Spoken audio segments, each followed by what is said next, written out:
እውቀቴን እንጨምራለን እንጂ በጣም የተሻለ ነገር አሳይቶኝ ነው።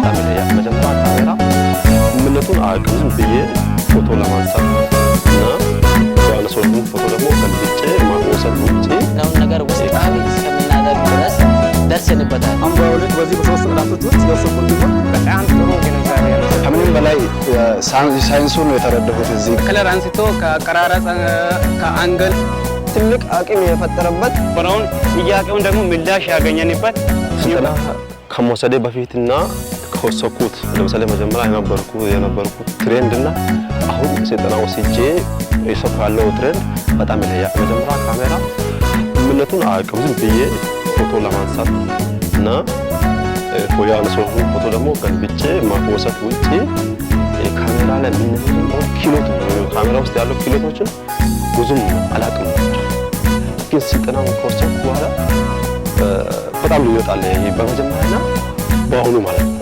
ያ ማለት ካሜራ ምን እንደምነግር ታሪክ ጭምር እንደምነግር ሌላ ሰው ከምትጠይቀው በተጨማሪ ካሜራ ራሱ ቀድሞ ታሪክ እንደነግርልኝ ያወቁበትና አጠቃላይ ካሜራ ፊልቶችን በዚህ በአጭር ቀናቶች ወስጄ የወሰድኩበት ትሬንድ በጣም 4 ዓመት የሰሩበትን በ5 ቀን ወስጄ ያለው ማለት ይቻላል። ከስልጠና በኋላ እኛ ሄድን የምንሰራቸው ነገሮች ለምሳሌ አሁን እዚህ ተጨባጭ ክህሎቶችን ይዘን ነው ያልገባንም እየጠየቀን ፈተናውን ላይ እየወሰደን ነበረ ስናከድ ማለት ስልጠና እየወሰደን ነበረው።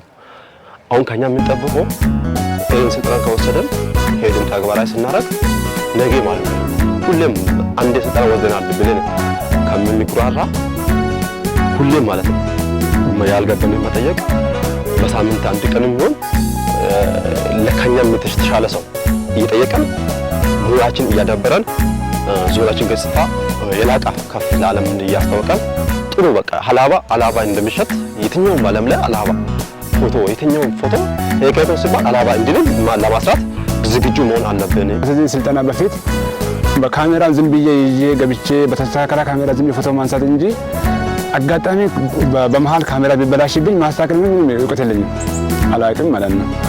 እኔ በቃ ተስተካክሎ በተቀመጠ ካሜራ ላይ መጥቼ ብቻ ማንሳት ነው። አጋጣሚ የሆነ ሰው ከእጄ ወስዶ የሆነ ነገር አበላሽቶ ቢሰጠኝ ማስተካከል ማሻሻል የተሻለ ስራ ለማታት ምንም የለም። አሁን ግን በዚህ ስልጠና ላይ ጥሩ ወስጃለሁ። አንድ ቀን አስታውሳለሁ ካሜራ ይዤ ስራ ይሰራለሁ ብዬ ስገባ አጋጣሚ የሆነ ሴቲንጉን ማታ ነክቼ ነበር። ይሄንን መጥቼ የሆነ ትልቅ እንግዳ ነበርና ይሄን አናሳለስ ስል ስሞክር ትንሽ ብዥ ያደርጋል። ወደዚህ ቢሞክረው አልቻልኩም። ስለዚህ ፈርቼ ሌላ ሰዎችን ጠርቼ መጥተው እዚህ ጋር እኔን ወክለው እንዲሰሩ አደረኩና እኔ ይሄንን ካሜራ ሊያሰራ ወደ ሌላ በሩጫ ሄድኩኝ። አዋቂ ጋር አድርሼ ሲያሳይ ትንሽ ነገር ነበር። ትንሽ ነገር ነካ አደረገው እቺ ነገር ነበረች ወይ ብዙ ነገር እኮ አይደለም ብሎ አስተካከለኝ።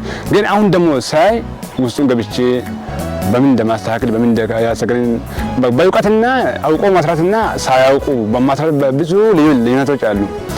አውቀ ሲሰራ ትንሽ ነገር ከሆነ ታስተካክላለህ። ሳታውቅ ሲሰራ ግን ትንሽ ነገር ትልቅ ነገር መስሎን በስራ የምንወዛገብበት ሁኔታ ነበር። አሁን አንወዛገብም፣ የተሻለ ራስን አሻሽያለሁ የሚል ነገር አለኝ። አሰልጣኙንም አመሰግናለሁ። እናመሰግናለን አሰልጣኙንም ራሱን እንዲህ ከዛ ቦታ መጥቶ እንዲያርገው አስተምሮን እንደ ወላጅ ነበር ሲያንከባክበን ነበረው። እኛ በስንሳሳትም ሳይቆጣ ልምድም ደግሞ በደንብ እንድናዳብር ምናምን ሰጥቶናል። እናመሰግናለን። ለቀጣይ ከዚህ በኋላ ደግሞ ሰልጥነናል፣ ጥሩ ለማስራት ዝግጁ ሆነናል ብለን መተናል።